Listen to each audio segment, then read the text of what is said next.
Ako po si Mateo Vergara, 50 taong gulang. Kasalukuyang naninirahan sa isang liblib na baryo sa bayan ng Nasugbu, Batangas. Ang aking tahanan ay nakatayo sa pagitan ng isang makapal na kakahuyan at ng malawak na baybayin kung saan ang alon ay tila may sariling wika tuwing sumasapit ang gabi. Hindi ko man ginusto. Ang buhay ko ay naging bahagi ng isang lihim na matagal nang umiiral sa aming angkan. Isang lihim na ngayon ay nais kong ibahagi, hindi upang manakot, kundi upang maunawaan ninyo kung paanong ang isang ordinaryong tao ay maaaring lamunin ng kapangyarihan na hindi niya hiniling. Lumaki ako sa hirap at kakulangan. Ang aming baryo noon ay tila nakalimutan ng panahon. Walang maayos na kalsada, walang permanenteng kuryente. At sa tuwing sasapit ang bagyo, ay parang inaasahan na lamang naming may masisira sa aming tahanan. Ang lupa ay tuyot sa tag-init at malubog sa putik kapag tag-ulan. Pero sa kabila ng kahirapang iyon, may kakaibang katahimikan sa aming angkan na noon ay hindi ko maunawaan. Ang mga matatanda sa amin ay hindi mahilig magkwento. Hindi sila gaya ng ibang matatanda na puno ng alaala at biro. Sa halip, sila ay mapagmasid. Parang may laging iniintindi. Parang may binabantayan kahit sa gitna ng liwanag ng araw. Kapag gabi naman, madalas kong nakikitang gising pa rin ang ilan sa kanila. Nakaupo sa harap ng pintuan, nakatingin sa kadiliman na para bang may hinihintay na dumating. Ang aking lola Sabel, ang pinakamatandang babae sa aming pamilya. Siya rin ang pinakatahimik. Hindi siya palasalita. Pero kapag siya'y nagsalita, lahat ay nakikinig. Bilang bata, takot ako sa kanya. Hindi dahil masama siya, kundi dahil may kakaiba sa kanyang presensya. May mga pagkakataon na tila alam niya ang mangyayari bago pa man ito mangyari. May mga gabing nagigising ako at nakikita siyang nakatayo sa may bintana. Nakatingin sa kagubatan na parang may kinakausap na hindi ko nakikita. Noong ako ay 18 taong gulang, bigla siyang nagkasakit. Walang malinaw na dahilan. Isang araw ay malakas pa siya. Pero kinabukasan ay hindi na siya makabangon. Unti-unti siyang nanghina hanggang sa halos hindi na kumain. Ang kanyang mga mata ay lalong lumalim, ngunit may kakaibang liwanag na hindi nawawala. Sa huling gabi ng kanyang buhay, ako ang kanyang ipinatawag. Hindi ko alam kung bakit ako. Marami namang mas matanda sa akin. Pero sinabi ng aking mga magulang na ako raw ang gusto niyang makausap. Lumapit ako sa kanyang higaan na may halong kaba at lungkot. Ang silid ay puno ng amoy ng kandila at halamang gamot. Tahimik ang paligid. Tanging ang mahinang paghinga ng aking lola ang maririnig. Habang ako'y nakatayo sa tabi niya, bigla siyang napaupo ng bahagya. Ang kanyang katawan ay nanginginig. Parang may pilit siyang inilalabas mula sa kanyang lalamunan. Ilang sandali pa, siya ay umubo ng malakas. Sa harap ng aking mga mata, isang maliit na batong kulay itim ang lumabas mula sa kanyang bibig. Basa ito ng laway at dugo, ngunit kakaiba ang kinang. Para bang may sariling buhay. Iniabot niya ito sa akin ng may nanginginig na kamay. Wala siyang sinabi, ngunit ang kanyang mga mata ay tila may iniutos. Parang sinasabing tanggapin ko ito kahit hindi ko maintindihan. Nang hawakan ko ang bato, may kakaibang lamig na dumaloy sa aking palad. Hindi ito lamig na dulot ng hangin o tubig. Isa itong lamig na tila galing sa kailaliman ng lupa. Pagkatapos nun, dahan-dahan siyang humiga.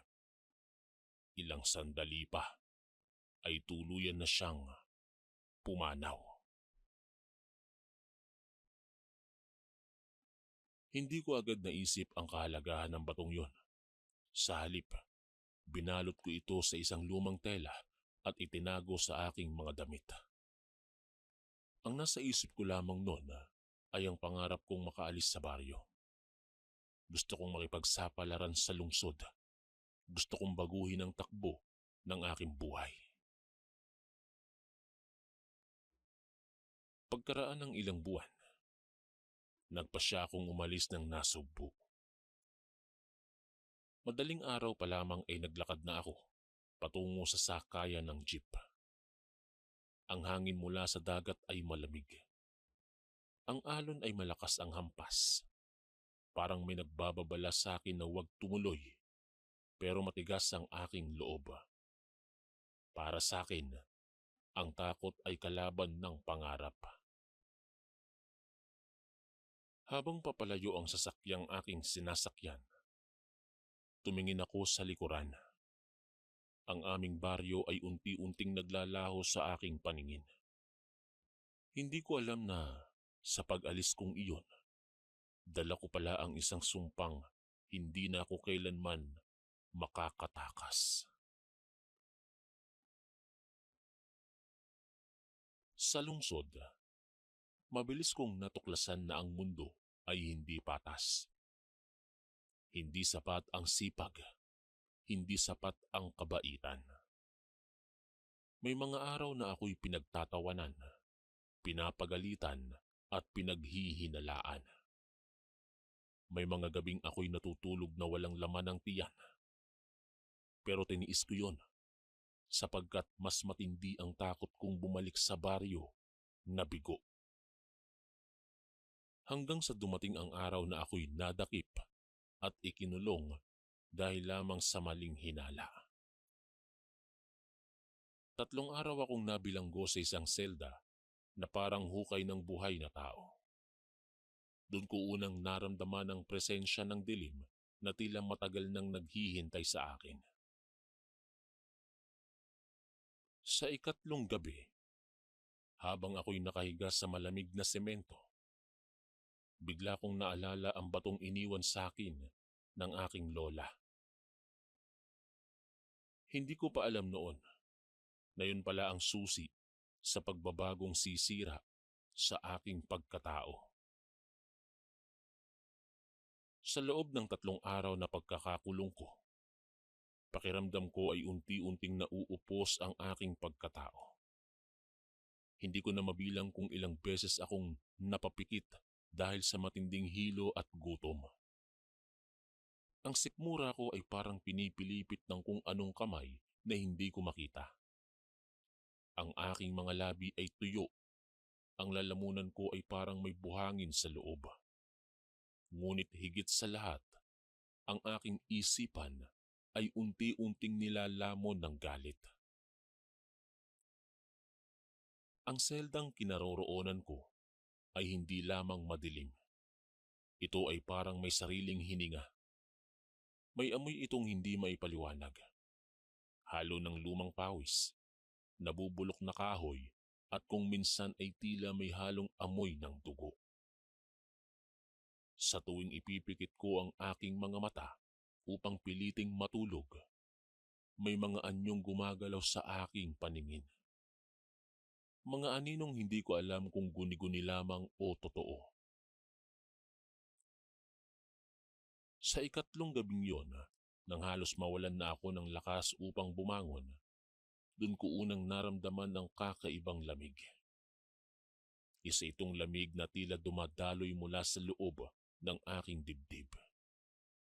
Parang may kung anong nagigising sa kaibuturan ng aking pagkatao. Hindi ko maipaliwanag kung bakit sa sandaling yun ay bigla kong naalala ang batong iniwan sa akin ng aking lola. Parang may humihila sa aking alaala. Parang may boses na walang tunog na paulit-ulit na bumubulong sa aking isipan. Sa gitna ng aking panghihina, pinilit kong tumayo at kinapa ang bulsa ng aking lumang pantalon. Nandoon pa rin ang telang binalot ko sa batong yon. Dahan-dahan ko itong inilabas. Kahit sa madilim na selda, ay nakita ko ang kakaibang kislap nito. Hindi ito tulad ng liwanag ng apoy o ng buwan. Isa itong kinang na parang nagmumula sa mismong dilim. Nang hawakan ko ito, biglang sumikip ang aking paghinga. Parang may kung anong enerhiya na sumabog mula sa aking palad patungo sa buong katawan ko.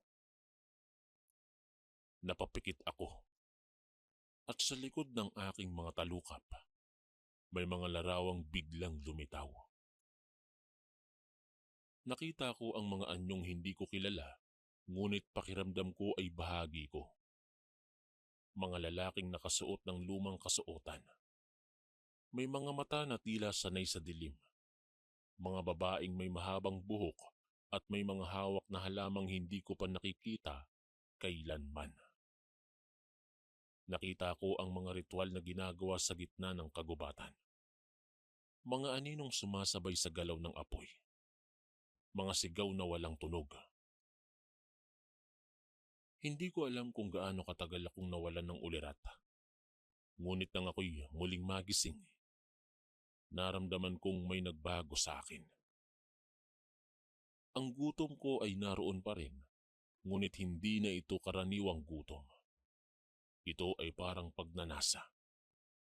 Isang paghahangad na hindi ko maipaliwanag. Ang aking pandinig ay tila mas tumalas. Naririnig ko ang bawat patak ng tubig mula sa kisame. Naririnig ko din ang mahinang paghinga ng ibang bilanggo sa malayong selda. Naririnig ko maging ang paggapang ng maliliit na insekto sa dingding. Ang aking paningin ay unti-unti ring nagbago. Kahit sa halos ganap na dilim, nagawa kong makilala ang mga hugis ng bakal na rehas. Nakita ko ang mga guhit ng kalawang na parang mga ugat na kumalat sa pader. Ang anino ko sa sahig ay tila hindi na sumusunod sa akin ng eksakto. May sandaling parang kumikilos ito ng may sariling desisyon. Doon nagsimula ang aking tunay na takot. Hindi ako natakot sa kulungan. Hindi ako natakot sa mga sugat sa aking katawan. Ang kinatatakutan ko ay ang ideyang baka hindi na ako ang may kontrol sa sarili kong pagkatao. Nang ako'y palayain kinabukasan, pakiramdam ko ay ibang tao na ang lumabas sa selda. Hindi ako nagsasalita. Hindi ako lumilingon. Naglakad lamang ako ng diretso patungo sa inuupahan kong silid. Ang mga lansangan ay tila mas malinaw sa aking paningin. Ang mga tao ay parang mas mabagal kumilos. Ang bawat ilaw sa poste ay parang may sariling aura na kumikislap sa paligid. Pagdating ko sa aking silid, isinara ko ang pinto at ibinagsak ang aking katawan sa kama. Pero hindi ako makatulog. Ang isip ko ay parang may sariling alon. May mga alaala akong hindi ko alam kung saan nanggagaling. May mga damdaming hindi ko alam kung akin ba o minana ko lamang. Muli kong kinuha ang batong yon. Sa sandaling iyon, ang apoy ng gasera ay biglang lumakas. Parang may hangin na umihip, kahit sarado ang bintana. Ang aking anino sa dingding ay biglang humaba at unti-unti itong nahiwalay sa aking katawan. Isa, dalawa, tatlong anyo ang nabuo mula sa kadiliman. Hindi sila malinaw, parang usok na may hugis, pero dama ko ang bigat ng kanilang presensya. Hindi sila nagsasalita sa paraang alam ko. Pero ang kanilang mga mensahe ay dumaloy diretso sa aking isipan. Ipinakita nila sa akin ang pangalan ng batong hawak ko. Diklom. Isang bertud ng anino. Isang kapangyarihang ipinapasa lamang sa mga hinirang sa aming dugo. Ipinakita nila sa akin ang mga ninunong ginamit ito upang magbantay, upang maghiganti, upang mabuhay. Pero ipinakita rin nila ang mga kaluluwang tuluyang nilamon ng kapangyarihang ito. Sa sandaling yon, gusto kong bitawan ang bato, pero hindi ko magawa. Parang may bahagi sa akin na gustong yakapin ang dilim. Parang may bahagi sa akin na pagod ng maging mahina. Habang ako'y nakaupo sa gilid ng kama, naramdaman kong may kung anong init na sumiklab sa aking tiyan. Isang gutom na hindi ko kailanman naranasan. Hindi ito gutom sa pagkain. Isa itong pagnanasa sa dugo. Doon ko unang naisip na baka ang batong ito ay hindi lamang pamana, kundi isa itong sumpa. At sa gabing yon, tuluyan na itong nagising. Hindi ko alam kung gaano ako katagal na nakaupo sa gilid ng aking kama nung gabing yon. Ang oras ay tila nawala ng saysay. Ang tanging nararamdaman ko ay ang patuloy na pag-ikot ng kung anong puwersa sa loob ng aking tiyan. Isang apoy na hindi nakikita pero sapat upang unti-unting tunawin ng aking katinoan. Ang gutom na aking nararamdaman ay lumala. Hindi ito tulad ng karaniwang gutom na nararamdaman ng isang taong walang makain. Ito ay may kasamang panginginig sa aking mga daliri. May kasamang pagbilis ng tibok ng puso. May kasamang pagkatuyo ng aking lalamunan na tila naghahanap ng kung anong likido na hindi tubig. Sinubukan kong kumain. Lumabas ako ng aking inuupahang silid at bumili ng tinapay at sabaw sa isang karinderyang bukas kahit hating gabi na. Ang ilaw mula sa fluorescent lamp ay masakit sa aking mga mata. Ang mga tunog ng kutsara at pinggan ay tila lumalakas sa aking pandinig. Nakaramdam ako ng kakaibang inis sa bawat galaw ng mga tao sa paligid ko. Nang subukan kong lunukin ang pagkain, halos maisuka ko ito. Parang hindi na tinatanggap ng aking katawan ang ordinaryong sustansya.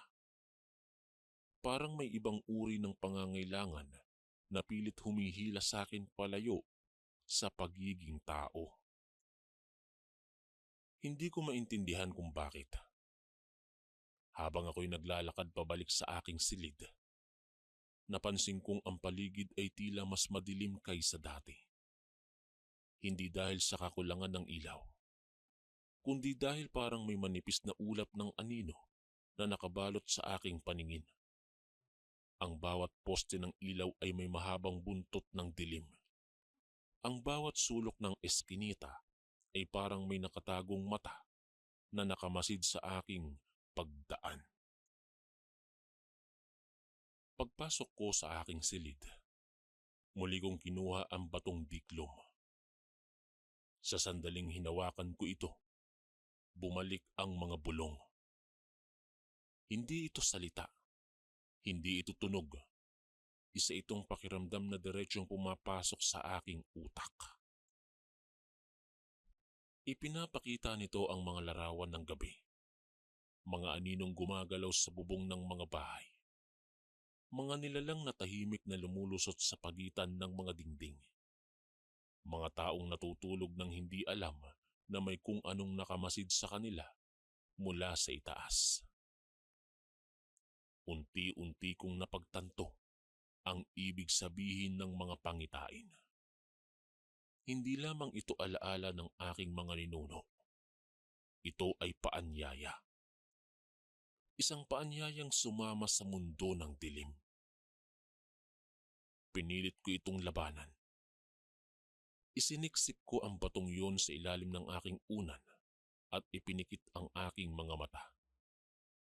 Sinabi ko sa sarili ko na bukas, kapag sumikat ang araw, babalik ako sa dati. Hahanap ako ng trabaho, kakain ako ng maayos, kakalimutan ko ang lahat ng nangyari. Pero hindi sumunod ang aking katawan sa aking kagustuhan. Bandang 2:00 ng madaling araw, bigla akong nagising na parang may humila sa aking kaluluwa, palabas ng aking dibdib. Pawis na pawis ako. Ang aking paghinga ay mabigat. Ang aking mga kamay ay nanginginig sa matinding pagnanasa na hindi ko mapangalanan. May naaamoy ako ng panahong yon. Isang amoy na hindi ko kailanman napansin noon. Amoy ng dugo. Amoy ng laman. Amoy ng buhay na unti-unting nauubos. Hindi ko alam kung paano ako napalabas ng aking silid. Hindi ko maalala kung paano ako napunta sa bubong ng katabing gusali. Ang alam ko lamang, bigla na lang akong naroon. Nakatayo sa gilid, nakatingin sa mga ilaw ng lungsod na tila mga bituing bumagsak sa lupa. Sa sandaling yon, hindi na ako natatakot. May kakaibang kasiyahan sa pakiramdam ng hangin na dumadaloy sa aking muka. May kakaibang lakas sa aking mga binti. Parang kaya kong tumalon sa kahit gaanong kalayo. Parang kaya kong tumakbo ng hindi napapagod. Sa bandang ibaba, may nakita akong lalaki. Naglalakad siya ng mabagal sa isang madilim na eskinita. May bitbit na supot ng pagkain. Mukhang pagod. Mukhang walang ideya na may nakamasid sa kanya mula sa taas. Nang sandaling yon, ang gutom sa aking tiyan ay naging parang halimaw na kumakawala sa tanikala. Hindi ko naisip kung tama ba o mali ang aking gagawin. Hindi ko naisip kung sino siya. Hindi ko naisip kung sino ako. Ang alam ko lang, kailangan kong mapawi ang gutom na nararamdaman ko. Sa isang iglap, tumalon ako. Ang hangin ay parang tubig na bumiyak sa aking pagdaan. Ang aking mga paa ay dumampi sa lupa nang halos walang tunog. Bago pa man siya makalingon, nahawakan ko na ang kanyang balikat.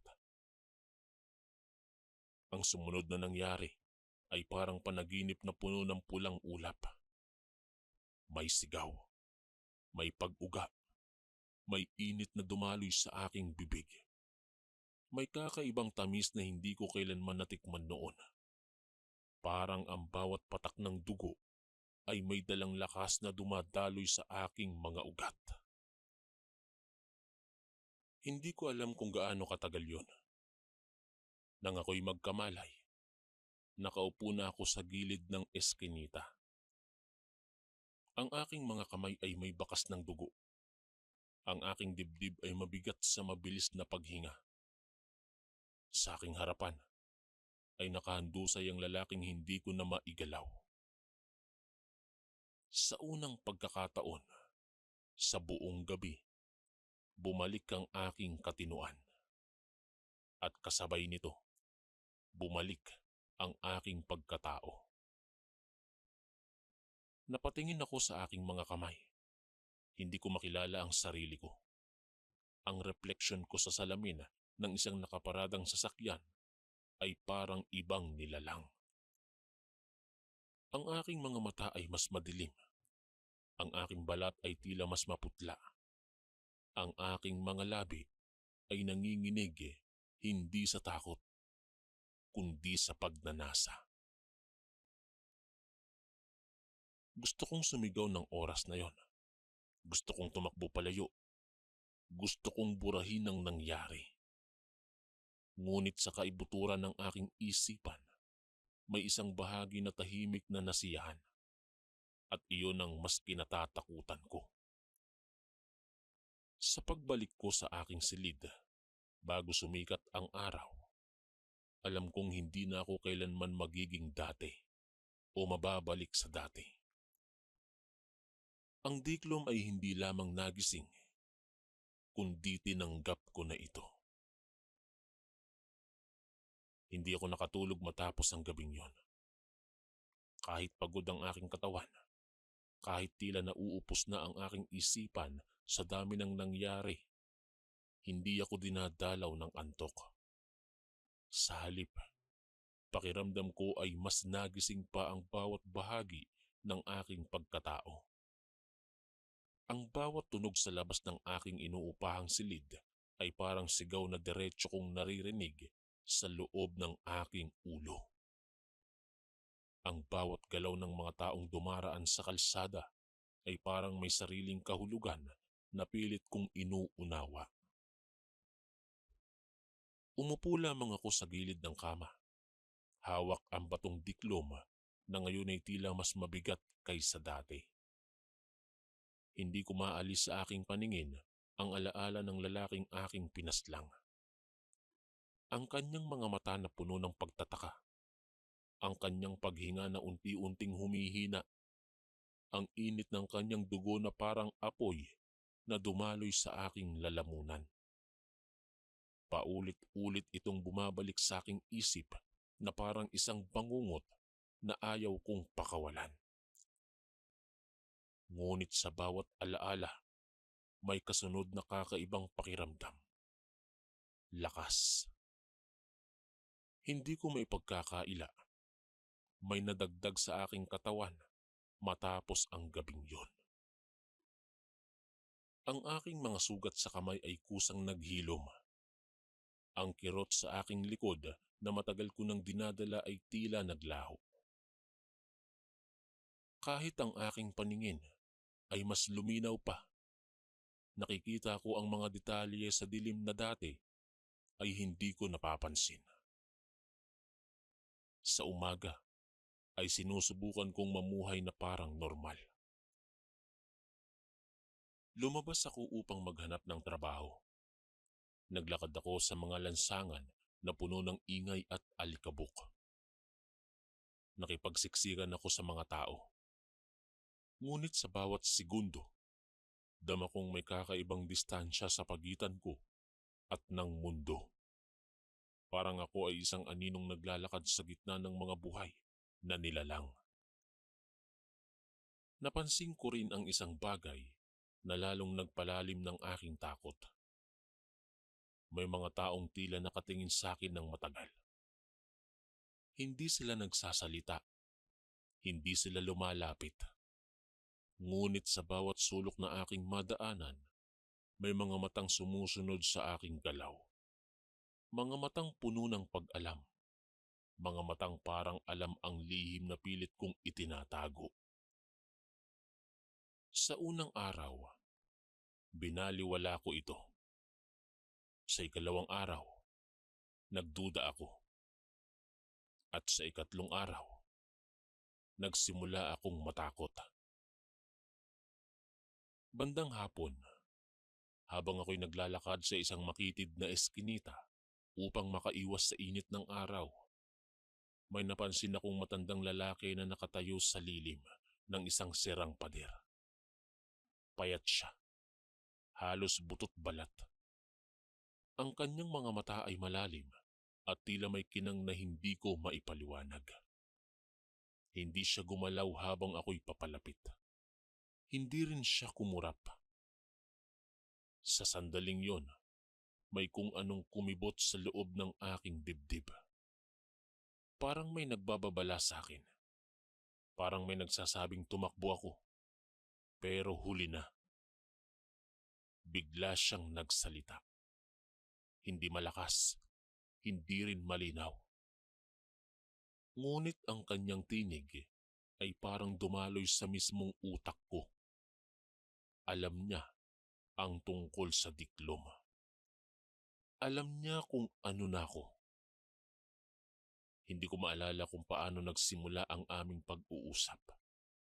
Ang alam ko lamang, bigla na lang akong nakatayo sa harap niya. At ang aking mga kamay ay nanginginig hindi sa galit, kundi sa pangambang baka may mas malalim pang lihim na hindi ko alam. Ipinahayag niya na hindi ako nag-iisa. May iba pa raw na nagtataglay ng kapangyarihan ng anino. May iba pa raw na matagal nang nagmamasid sa aking paggising. Ayon sa kanya, ang mga tulad namin ay tinatawag na mga tagapagdala ng diklom. Mga taong hinirang ng dugo at sumpa upang maging tulay ng dilim sa mundo ng tao. Hindi raw ito biyaya. Isa itong tungkulin. Ngunit hindi lahat ay nakakatagal sa bigat nito. May mga nababaliw, may mga tuluyang nagiging halimaw, may mga nawawala na lamang na parang bula. Habang siya'y nagsasalita, naramdaman kong may gumagalaw sa paligid. Ang mga anino sa pader ay tila humahabak. Ang hangin ay biglang lumamig. At sa likod ng matandang lalaki, may mga anyong unti-unting nabubuo. Mga hugis na parang tao, ngunit walang muka.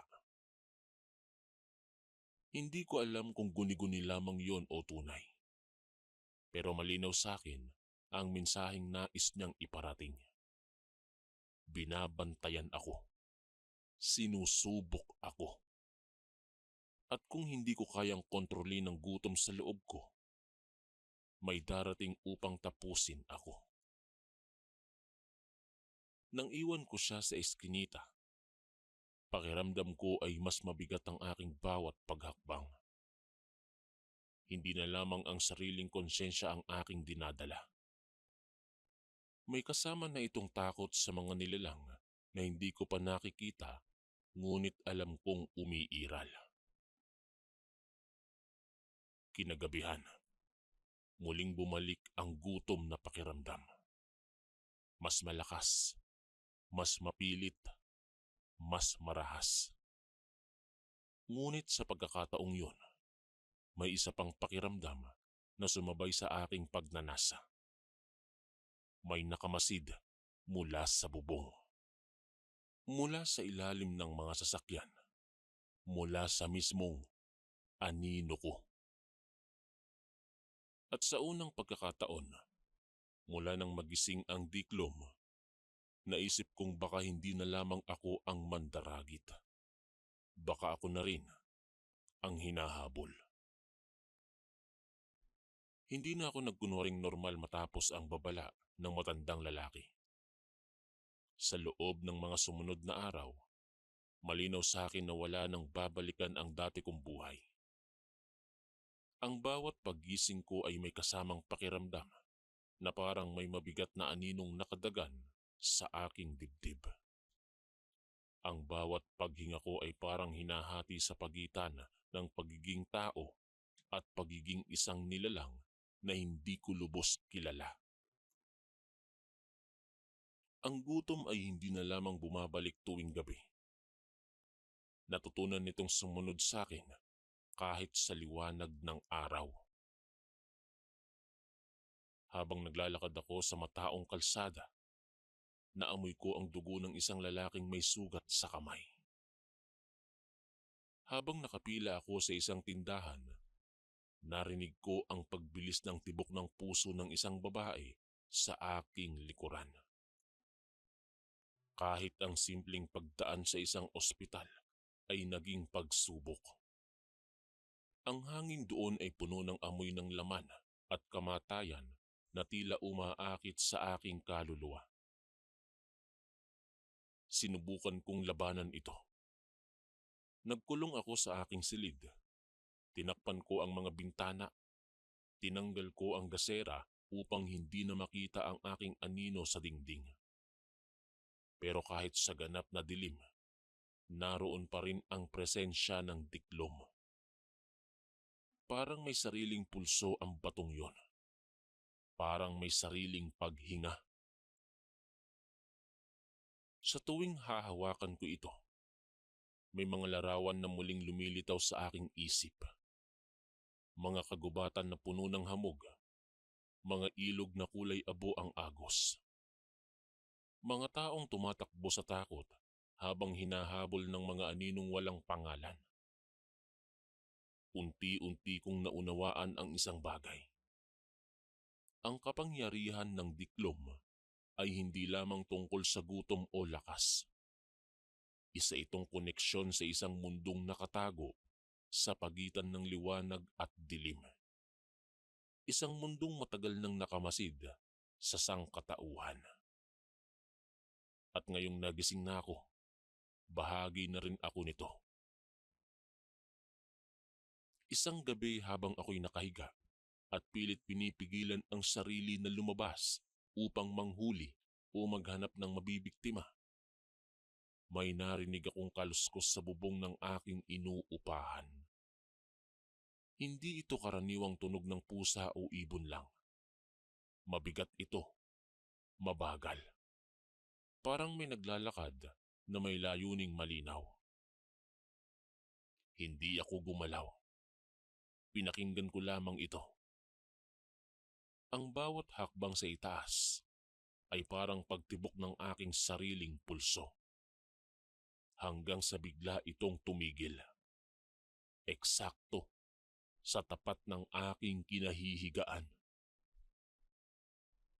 Sa sandaling yon, naramdaman kong may kung anong malamig na bumalot sa aking leeg. Hindi ko nakita kung paano siya nakapasok. Bigla na lamang may anyong nakatayo sa sulok ng aking silid. Matangkad siya, payat. Halos hindi makita ang muka dahil sa kapal ng aninong bumabalot sa kanya. Ngunit ang kanyang mga mata ay malinaw. Dalawang munting liwanag na parang baga sa gitna ng gabi. Hindi siya nagsalita. Ngunit ang mensahe niya ay ramdam ko. Pambibiktima. Hindi ako ang mambibiktima sa gabing iyon. Ako ang susubukin. Maya-maya pa, bigla siyang sumugod. Hindi ko alam kung paano ako nakaiwas. Ang katawan ko ay kumilos na parang may sariling isip. Tumalon ako sa gilid. Halos mabasag ang mesa. Ang dingding na tinamaan niya ay parang papel na napunit sa lakas ng kanyang pagbangga. Doon ko unang nakita ang tunay niyang anyo. Ang kanyang mga kamay ay mahahaba. Ang mga kuko ay tila gawa sa mismong kadiliman. Isa siyang tagapagdala rin. Pero hindi tulad ko. Siya ay sanay na. Naghabulan kami sa bubong ng mga gusali. Ang hangin ay malamig. Ang lungsod sa ibaba ay parang dagat ng ilaw na walang pakialam sa laban na nagaganap sa ibabaw nila. Sa bawat pagtalon ko, naramdaman kong mas lumalakas ako. Sa bawat pag-iwas ko, mas nagiging malinaw ang galaw ng aking kalaban.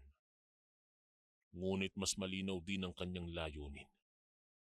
Hindi niya ako gustong paalisin dahil gusto niya akong patayin. Sa gitna ng aming paglalaban, nahulog kami sa isang abandonadong lote. Ang lupa ay basag at puno ng damo. Ang buwan ay kalahati lamang, ngunit sapat upang makita ko ang kanyang ngiti. Isang ngiting walang awa. Sa sandaling yon, naalala ko ang mga salita ng matandang lalaki. Kung hindi ko kokontrolin ang gutom, may darating upang tapusin ako. At heto na nga siya. Wala na akong pagpipilian.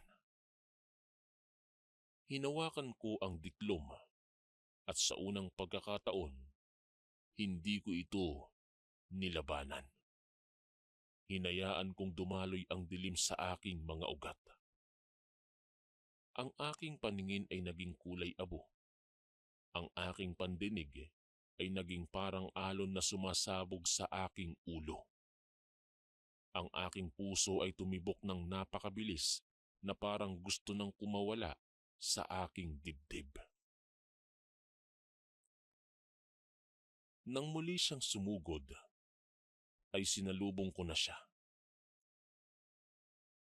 Ang sumunod na nangyari ay hindi ko na maipaliwanag sa paraang kayang unawain ng isang ordinaryong tao. Mga galaw na parang sayaw ng mga anino. Mga hampas na parang kulog na walang tunog. Mga sandaling hindi ko alam kung ako ba ang umaatake o umiiwas. Hanggang sa dumating ang isang iglap. Isang iglap na ako ang nanalo. Nang huminto ang aking katawan, nakita kong siya ay nakahandusay sa aking paanan. Ang kanyang anyo ay unti-unting nagiging parang usok. Ang kanyang mga mata ay nawawalan ng liwanag. At sa sandaling tuluyan siyang naglaho, may kung anong lakas na pumasok sa aking dibdib. Mas malakas, mas mapanganib, mas tila adik. Lumuhod ako sa lupa hindi dahil sa pagod, kundi dahil sa takot sa sarili kong nagawa. Sa gabing iyon ay hindi lamang ako nakaligtas, natuto rin akong tila mangaso. Pagkatapos ng gabing iyon, hindi na ako muling naging pareho. Ang laban sa kapwa tagapagdala ng diklom ay tila nagbukas ng pinto na matagal nang nakasara sa aking kaluluwa. Hindi lamang lakas ang aking nakuha. Hindi lamang bilis o talas ng pandama. May nadagdag na kung anong lalim sa aking pagkatao. Isang lalim na parang hukay na walang katapusan. Sa mga sumunod na araw, napansin kong nagbago ang paraan ng pagtingin ko sa mundo. Ang mga tao ay hindi na lamang mga nilalang na kasabay kong humihinga. Nakikita ko na ang kanilang mga kahinaan. Naririnig ko ang kanilang mga lihim sa pamamagitan ng paraan ng pagtibok ng kanilang puso. Naaamoy ko ang kanilang takot kahit hindi pa nila ito nararamdaman. Ang lungsod ay tila naging isang malawak na mapa ng mga potensyal na biktima at mga nakatagong mandaragit. At sa bawat gabi, may dumarating. Hindi palaging malinaw, hindi palaging pisikal. Minsan ay presensya lamang. Minsan ay anino na mabilis na dumaraan sa gilid ng aking paningin. Ngunit alam kong may mga tulad ko na patuloy na sumusubok sa aking hangganan. Ang ilan ay gustong patayin ako. Ang ilan ay tila nais akong suriin. Unti-unti kong naunawaan ang tunay na kahulugan ng diklom. Ito ay hindi lamang kapangyarihan ng pagpatay. Isa itong uri ng pamumuno.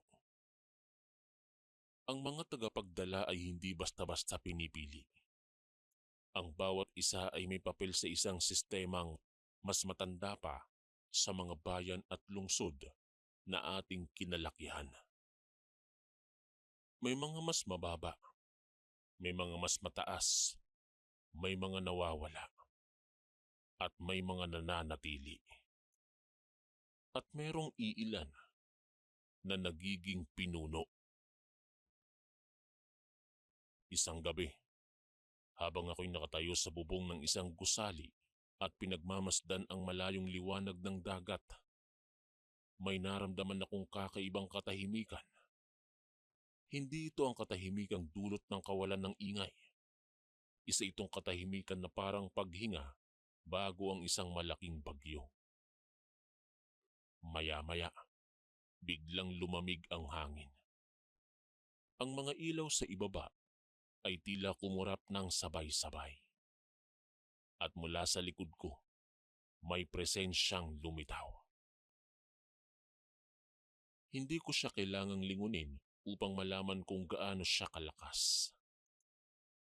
Dahil ramdam ko agad ang bigat ng kanyang aura.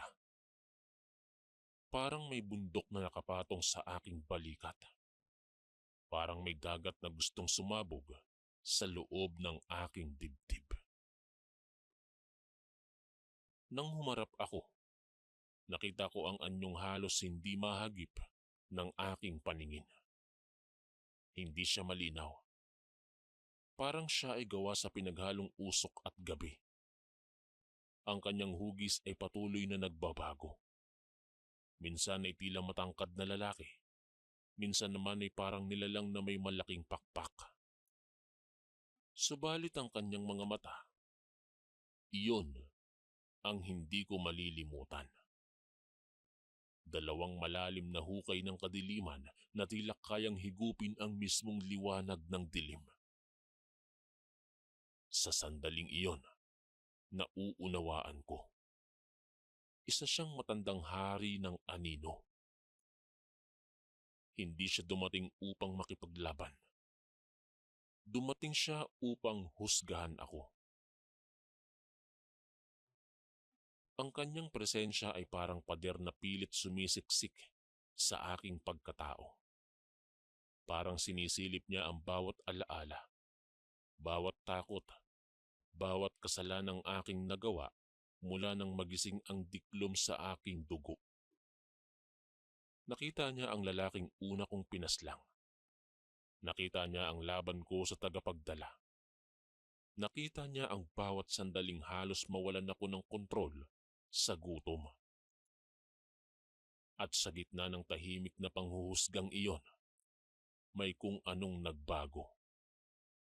Ang aking anino sa sahig ay unti-unting humaba. Hindi lamang pahaba, kundi lumawak. Parang may mga kamay na bumubuo mula rito. Parang may mga anyong sumasabay sa bawat galaw ko. Maya-maya pa'y narinig ko ang bulong ng maraming tinig. Mga tinig na tila galing sa nakaraan. Sa kagubatan, sa dagat, sa mga libingang matagal nang nakalimutan. Hindi ko alam kung ilang minuto o oras kaming nagkatitigan. Hanggang sa dahan-dahan niyang iniangat ang kanyang kamay. Sa sandaling iyon, ang batong diklom sa aking palad ay biglang nag-init. Hindi ito init na nakakapasok. Isa itong init na parang pag-angat ng araw matapos ang mahabang gabi. Parang may kung anong tatak na inilagay sa aking kaluluwa. Maya-maya pa'y bigla akong napaluhod. Hindi dahil pinilit niya ako, kundi dahil kusang sumuko ang aking katawan. Sa aking isipan, may isang malinaw na mensahe na nabuo. Tinanggap ako, hindi bilang biktima, hindi bilang karaniwang tagapagdala, kundi bilang susunod na hahawak sa mas malaking bahagi ng dilim.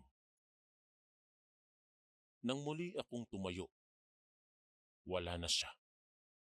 Ang tanging naiwan ay ang malamig na hangin at ang kakaibang katahimikan ng lungsod na tila walang alam sa pagbabagong naganap sa ibabaw ng kanilang mundo. Magmula noon, nagbago ang aking pag-iral. Hindi na ako basta nagtatago. Hindi na ako basta tumatakbo. May mga gabi na ako ang hinahanap ng iba. May mga anino na kusa ng lumalapit sa akin. May mga tagapagdala na lumuluhod, hindi sa takot, kundi sa pagkilala.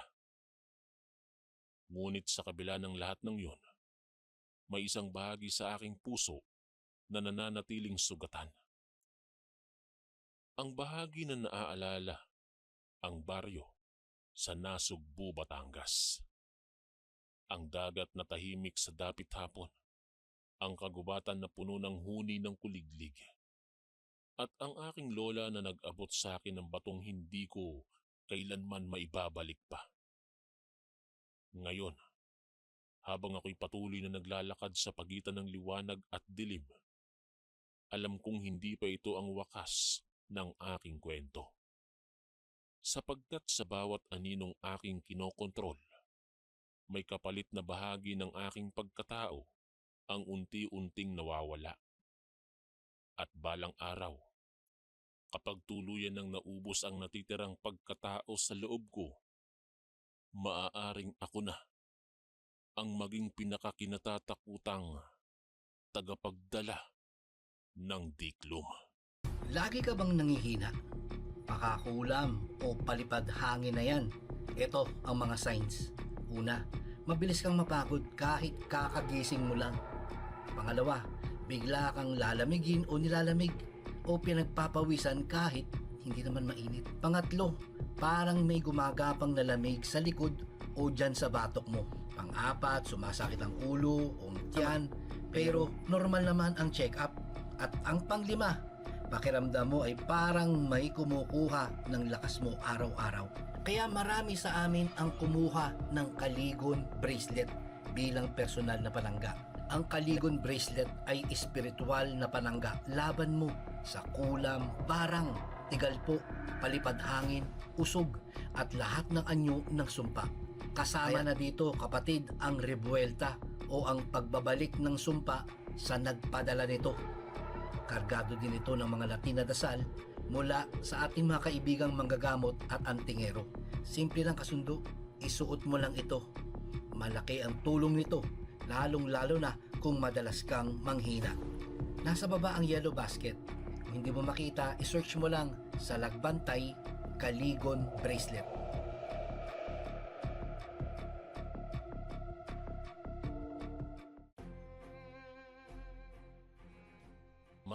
Maraming salamat po mga kaistorya sa pakikinig. At kita-kits po ulit bukas para sa isa na namang nakakatakot na kwento. Ito po si Kuya Chris, ang inyong kaistorya. God bless po at ingat po lagi.